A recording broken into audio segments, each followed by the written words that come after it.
भक्ति आंदोलन।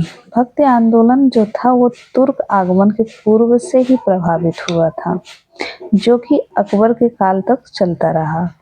भक्ति आंदोलन ने मानव और ईश्वर के मध्य रहस्यवादी संबंधों को स्थापित करने पर बल दिया था, जो कि मध्यकाल में भक्ति आंदोलन के निम्नलिखित कारण थे। जैसे पहला कारण था हिंदू धर्म की बुराइयों पर विजय प्राप्त करना और हिंदू मुस्लिम एकता पर बल देना, समन्वय स्थापित करना, भक्त संत तथा सूफी संतों के प्रचार आदि थे।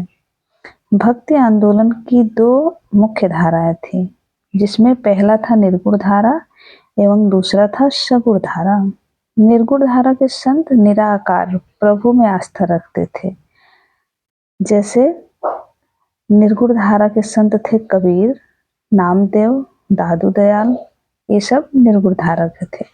सगुण धारा के संत थे जैसे नाभादास हो गए और विठलनाथ हो गए, सूरदास हो गए, तुलसीदास जी हो गए, ये सब सगुण धारा, यानी कि मूर्ति आकार की पूजा करना ही सगुण धारा कहलाता था और निराकार की साधना करना, गुणगान करना निर्गुण धारा कहलाता था।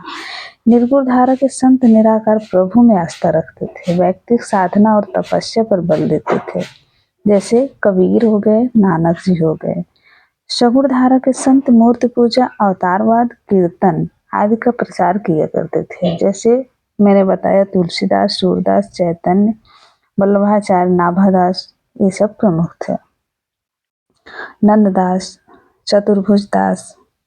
6वीं शताब्दी में भक्ति आंदोलन की शुरुआत तमिल भाषा में या तमिल क्षेत्रों में हुई थी, जो कर्नाटक और महाराष्ट्र में फैली थी।